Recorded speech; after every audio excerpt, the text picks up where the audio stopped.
Assalamualaikum warahmatullahi wabarakatuh. Perkenalkan, kami dari kelompok Teams Games Turnamen yang beranggotakan Saya Muhammad Ridwan Firdaus, biasa dipanggil Bapak Ridwan. Saya Amelia Rizky, bisa dipanggil Ibu Ami. Saya Pradini Citarifku, biasa dipanggil Ibu Dini. Saya Paramita Maharani, bisa dipanggil Ibu Ita. Saya Hilda Herawati, bisa dipanggil Ibu Hilda. Saya Geser Medu Putra Jaya, bisa dipanggil Bapak Dharma. Selamat menyaksikan. Assalamualaikum warahmatullahi wabarakatuh. Waalaikumsalam warahmatullahi wabarakatuh. Selamat siang semuanya. Siang, Bu. Jadi di sini ada Bapak dan Ibu guru yang akan mengajarkan kami pada siang hari ini. Perkenalkan sebelumnya nama saya Amelia Rizky. Kalian bisa panggil saya Ibu Ami. Halo Ibu Mami. Ya, halo semua anak-anakku yang cantik dan ganteng. Perkenalkan nama saya Pradini Citarifku, bisa dipanggil Ibu Dini. Halo anak-anak semuanya. Perkenalkan nama Ibu adalah Hilda Herawati. Kalian bisa panggil Ibu Hilda. Halo semuanya. Perkenalkan nama Bapak Delegian Dharma Hidup Putra Jaya. Anak-anak semua bisa panggil saya Bapak Dharma. Halo anak-anak. Perkenalkan, nama saya Muhammad Ridwan Firdaus. Kalian bisa panggil saya Bapak Ridwan. Halo anak-anak. Perkenalkan nama saya Paramita Maharani. Saya bisa dipanggil Ibu Ita. Baik, anak-anak semua hari ini gimana kabarnya? Alhamdulillah, Bu. Alhamdulillah baik ya.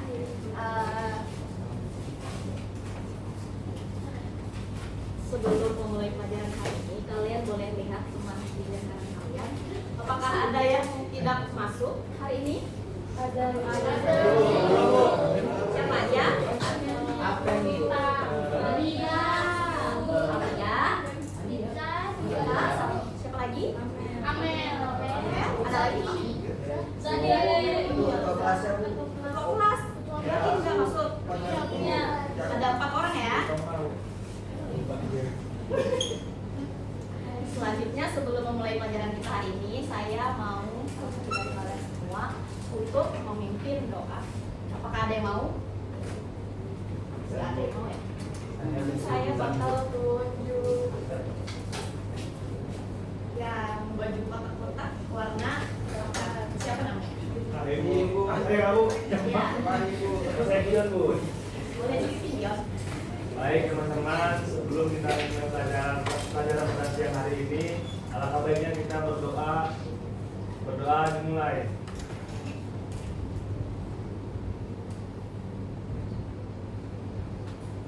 Doa selesai.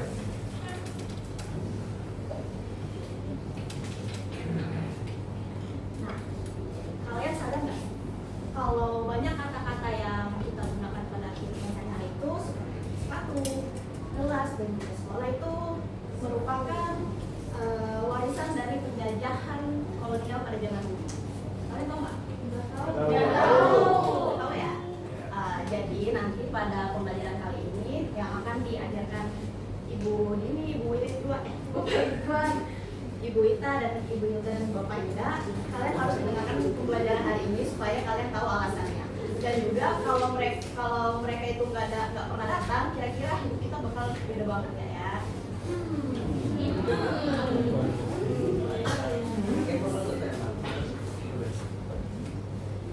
Jadi pada siang hari ini kita akan mempelajari tentang perlawanan dan juga dampak kolonialisme di Indonesia. Ada tujuan pembelajaran yang akan kita pelajari.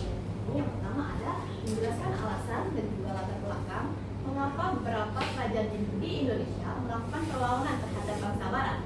Lalu yang kedua ada mengidentifikasi tokoh-tokoh pejuang daerah serta penyebab kegagalan perlawanan rakyat dalam menghadapi penjajah. Dan yang ketiga itu menganalisis dampak nyata penjajahan bagi bangsa Indonesia dalam bidang politik, ekonomi, dan juga sosial budaya. Nah, pada pembelajaran kali ini kita akan menggunakan metode tim Games Turnamen atau TGT. Jadi kalian nanti akan melalui 4 tahapan. Yang pertama ada presentasi. Yang pertama ada presentasi oleh guru yang akan dipimpin oleh Ibu Lili dan juga Ibu Yuda. Lalu yang kedua ada pembentukan kelompok yang akan dipimpin oleh Bapak Yuda. Dan juga yang ketiga ada pelaksanaan games berkelompok yang akan dipimpin oleh Bapak Ridwan. Dan yang terakhir adalah penghargaan kelompok yang akan dipimpin oleh Ibu Ita. Nah, kalian wajib mendengarkan penjelasan dari guru-guru yang di depan supaya kalian bisa menjawab materi di games turnamen. Saya serahkan. Oke, baik semuanya, selamat siang. Siang. Udah semangat ya. Jadi harapannya di sini Ibu harap kalian mendengarkan materi dengan baik karena nanti soal-soal yang akan ada di turnamen akan ada di kurang lebih ada di materi kita pagi hari di siang hari ini. Yang pertama, latar belakang kolonialisme dan awal perlawanan oleh bangsa atau Nusantara pada saat itu. Yang pertama, kenapa sih bangsa-bangsa Barat itu melakukan penjajahan ke daerah Asia? Yang pertama, karena alasannya jatuhnya Konstantinopel pada tahun 1453 oleh Turki Utsmani. Pasti teman-teman sudah baca buku yang sudah Ibu kirim di grup kan? Sudah. Ada yang belum? Nah, kalau yang belum nanti dengarkan dengan baik ya. Oke. Yang pertama, tadi sudah ya karena alasannya jatuhnya Konstantinopel pada tahun 1453 sehingga jalur perdagangan itu ditutup sehingga mendorong Eropa untuk mencari jalur yang baru lagi sehingga sampailah ke Nusantara pada saat itu.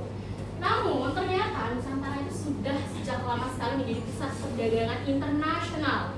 Itu di mana sudah ada jalur India Cina seperti Selat Malaka dan sebelum kolonialisme di sini sudah tertulis bahwa Nusantara itu telah memiliki kerajaan yang kuat dengan perdagangan internasionalnya. Ada Sriwijaya, ada Majapahit dan lain-lainnya. Sehingga dengan sistem ekonomi dan politiknya sendiri-sendiri pada saat itu. Kemudian datanglah bangsa Barat. Ada yang tahu siapa pertama kali datang di Nusantara itu? Portugis, bener banget, keren banget. Setelah itu habis Portugis siapa? Spanyol. Spanyol, setelah Spanyol? Belanda. Belanda, Inggris, setelah guru. Inggris. Setelah Inggris? Baru Belanda. Belanda. Setelah Belanda yang terakhir? Jepang. Murid-murid di sini sudah pada pandai sekali ya. Ibu apresiasi sekali. Pasti sudah baca buku ya? Sudah tahu ya. Nah, namun ternyata perlawanan karena telah dijajah, dieksploitasi sumber daya alamnya, kita pasti tidak akan diam saja kan teman-teman. Disinilah perlawanan awal mulanya itu bersifat kedaerahan karena masih sendiri-sendiri. Kerajaan A harus menyerang sendiri, kerajaan B menyerang sendiri, dan masih bersifat kedaerahan, belum terorganisir sehingga sering terjadi gagal karena keterbatasan senjata dan politik adu domba yang dilakukan oleh Belanda. Next, tolong. Oke, di sini ada beberapa contohnya saja. Mungkin teman-teman pasti sudah paham semuanya terkait perlawanan rakyat Nusantara terhadap kolonialisme. Perlawanan sejak abad ke-17 dulu. Yang pertama, ada Sultan Agung menyerang Batavia pada tahun 1628 sampai 1629. Yang kedua, ada Sultan Agung Tirtayasa di Banten. Nah, ini karena apa? Karena persaingan perdagangan. Nah, di Indonesia Timur ada juga Sultan Hasanuddin dalam perang Makassarnya. Kita berlanjut lagi ke abad ke-19 nih. Perlawanan semakin luas dan melibatkan masyarakatnya. Jadi sudah mulai nih untuk turun langsung, rakyatnya juga ikut nih dengan massa yang sangat banyak. Ada juga di Maluku yaitu oleh Sultan Timurah pada tahun 1817.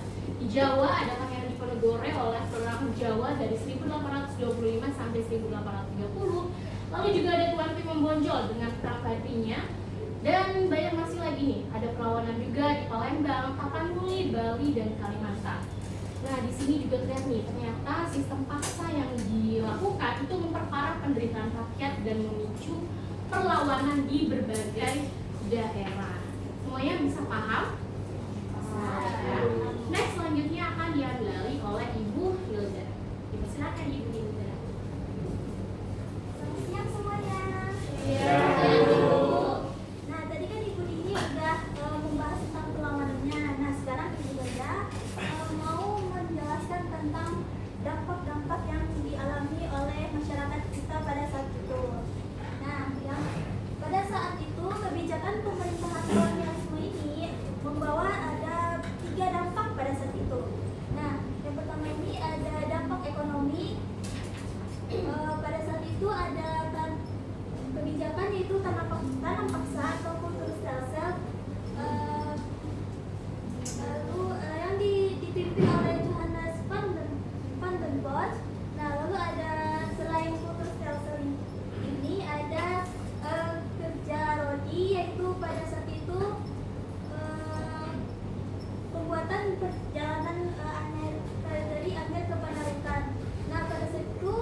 Saya bisa Indian.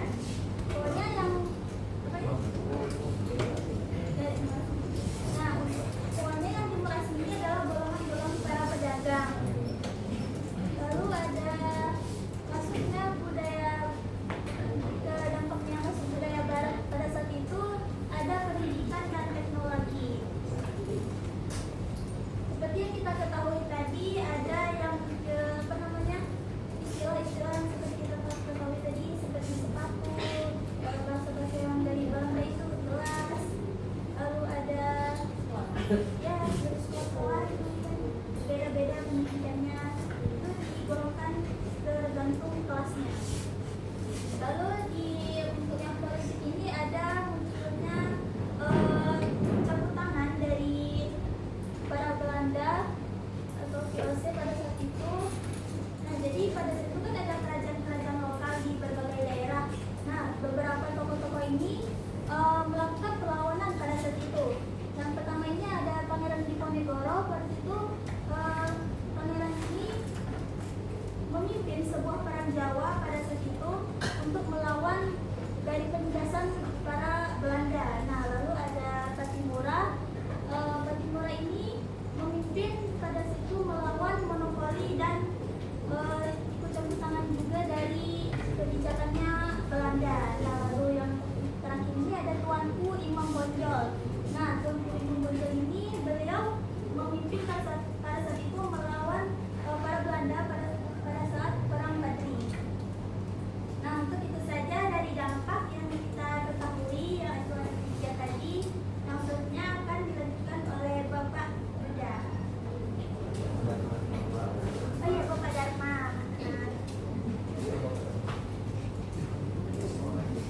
Oke, anak-anak semuanya. Setelah kalian mendengarkan materi dari Bu Hilda ini, selanjutnya kita akan bermain game nih.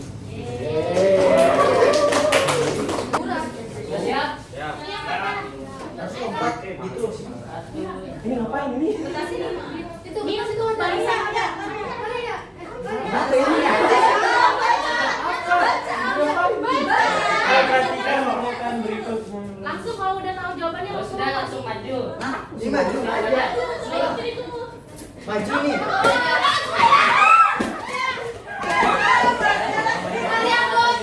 Buatnya dulu. Ngapain?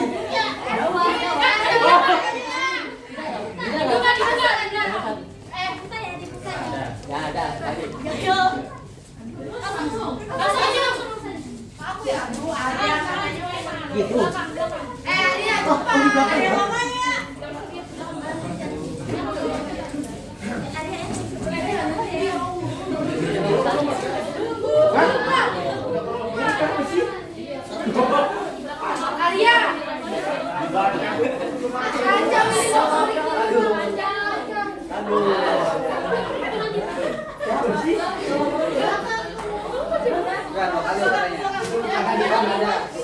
Oh, dua kali. Oh.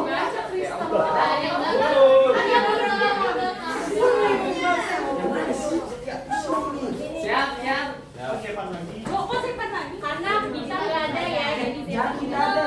Ya udah. Nah, perhatikan itu soalnya sudah nanti.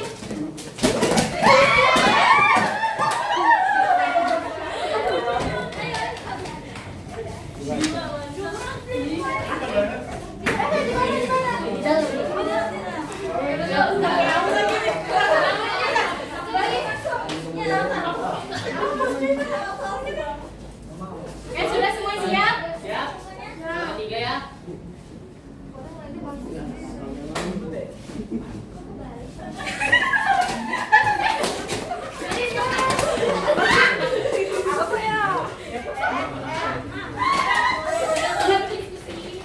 Masuk ke belakang.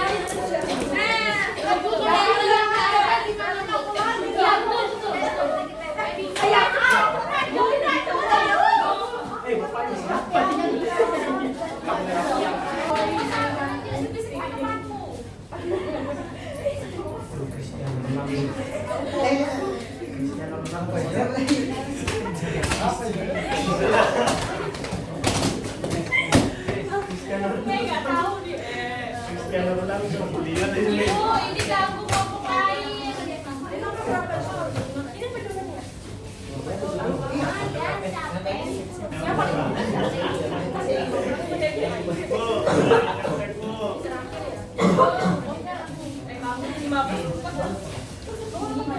Siap. Oke, Gak usah kayak bola lagi.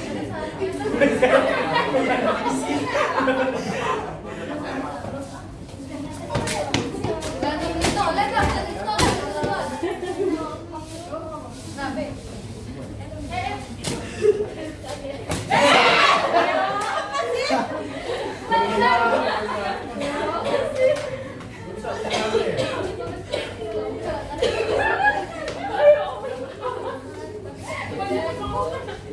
Lo jatuh dari tawa.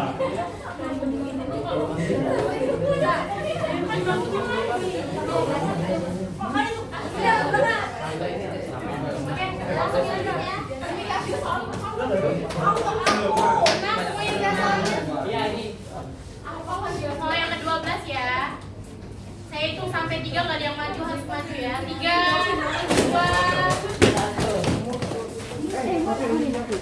10, 9, 8, 7, 6, 5, 4, 3, 2, 1. Lanjut. Ke nomor 13. Orang di sini sih. Baca soal, saya kasih waktu. Nih.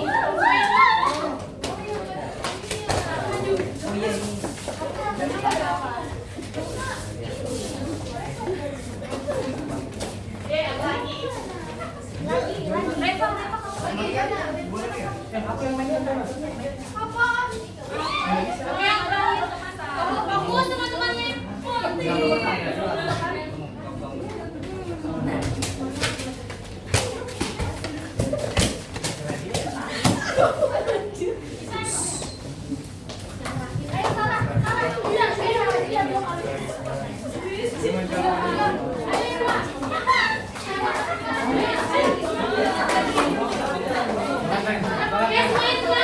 Ini soal terakhir. Ini babak penentuan dan ada sedikit penjelasan dari Bapak Ridwan. Berarti kan soal terakhir tadi. Soal terakhir habis ini. Nah, yang duluan kita kasih poin tambahan. Ready? Tidak boleh mencontek, tidak boleh nanti kita cek ya. Ya, nanti kita koreksi. Kalau ada lagi orang aja ya. Siap. Yang sudah kembali ke tempatnya paling duluan mendapat poin. Saya tenang ya. Sudah siap barisan pertama di sini? Sudah. Siap. Oke. Dapat bonus ya. 1, 2, 3.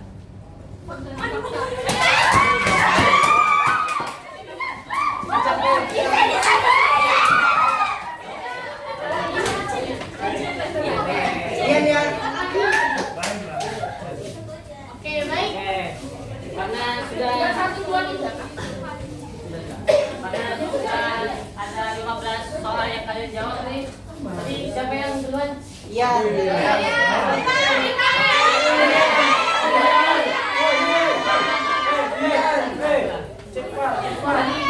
Perlu kalian ketahui bahwa apresiasi tidak hanya untuk jawaban yang benar, tapi juga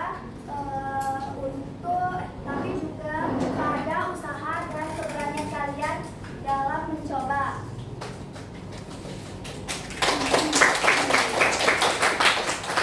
Jika ada jawaban yang kurang tepat itu tidak apa-apa, karena dari situ kita bisa belajar lebih giat lagi.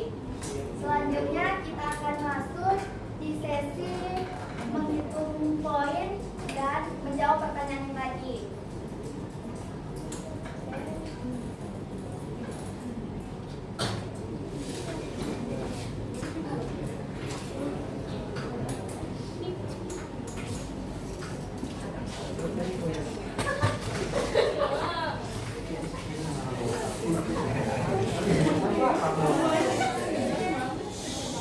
Oke, pertanyaan yang pertama, perhatikan pernyataan berikut. Pertama, persejaraan rakyat lebih modern dari Belanda. Yang kedua, politik adu domba, David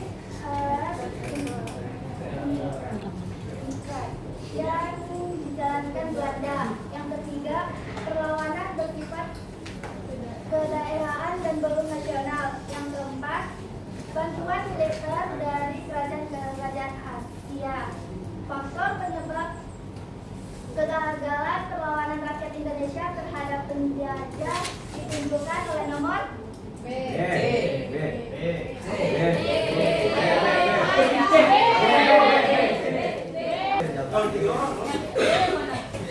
Mau juga. Semua kelompok kapulaga maju.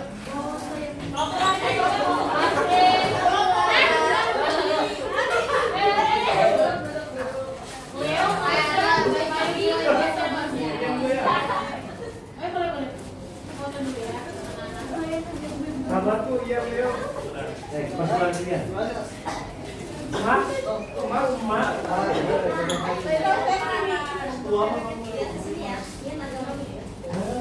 Senok, menyenok.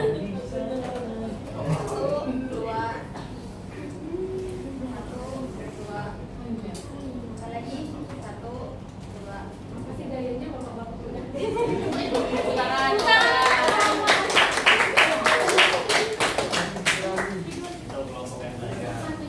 Ada kategori lain kayak Iya betul. Yang paling rendah Bu, nada kamu. Kita baru berawal. Oke, perhatian anak-anak semuanya.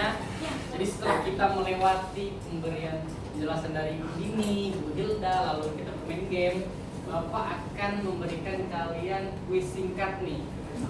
Oke. Nah, jadi setelah Bapak memberikan kalian kuis yang singkat, jadi Bapak akan menanyakan apakah ada anak-anak yang bisa menyimpulkan dari apa yang kita belajarkan dari awal hingga akhir ini. Jadi jika ada yang bisa menyimpulkan materinya, kesimpulannya bisa angkat tangan. Kalau tidak bisa, kalau tidak ada yang angkat tangan akan Bapak tunjuk. Apakah ada yang bisa?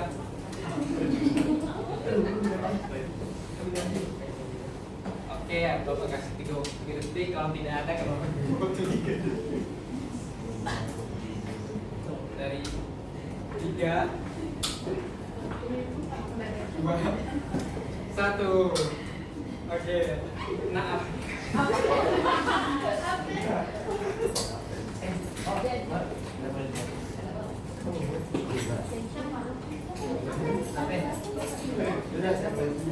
Ya, napin. Apakah bisa memberikan kesimpulan? Bisa Pak. Berarti dia kok ini Kelompok mana ini? Kelompok mana? Oke, juga apakah ada yang bisa, ada lagi yang bisa Mas Anu menjelaskan kesimpulannya? Oke, nah ya. Rasa paling remeh ini paling rendah dari nilai plus. Oh jadi yang saya tahu tadi Pak, Ibu, saya tahu bahwasannya kedatangan bangsa Portugis dan yang lain-lainnya itu berasal dari Raja Turkinya Konstantinopel di tangan Turki Utsmani Bapak. Dan mulailah tuh karena di Turki Utsmani pajaknya mahal dan lain-lainnya, maka terjadilah penjelajahan. Oke, terima kasih yang ada bertangan. Oke, jadi terima kasih. Jadi Bapak menyampaikan apa yang kesimpulan kita hari ini. Jadi itu kedatangan bangsa Barat Nusantara ini dipicu oleh perubahan jalur perdagangan, dunia berkembang menjadi praktek kolonialisme yang merugikan masyarakat. Meskipun Nusantara telah memiliki kekuatan sendiri sejak masa kerajaan, dominasi kolonial memicu berbagai perlawanan dari rakyat. Meskipun masih bersifat kedaerahan dan sering mengalami kegagalan, di sisi lain kebijakan kolonial membawa dampak besar dalam bidang ekonomi, sosial, dan politik yang lebih banyak merugikan rakyat melalui eksploitasi, diskriminasi, dan melemahnya kekuatan lokal. Namun demikian, kondisi tersebut justru menunjukkan semangat perlawanan dan menjadi dasar bagi perjuangan menuju kemerdekaan Indonesia. Jadi itulah kesimpulan dari apa ini.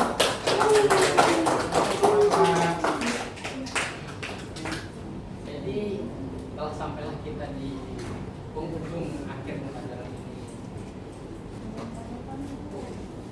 Pak, ada yang mau ditanyakan? yang sepatu sama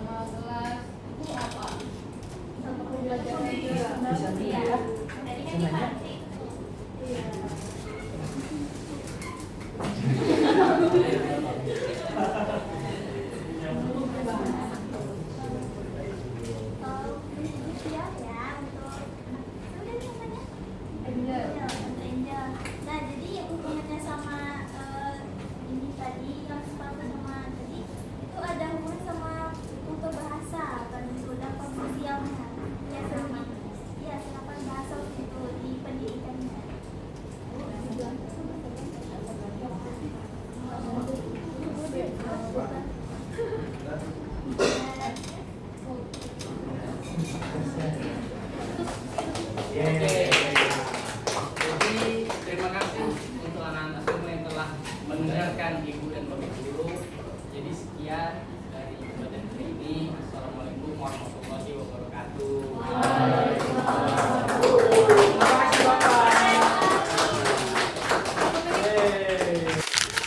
Kami dari keluarga TGT Tim Game Turnamen mengucapkan terima kasih kepada kalian yang telah menyaksikan video kami. Thanks for watching. Terima kasih. Bye.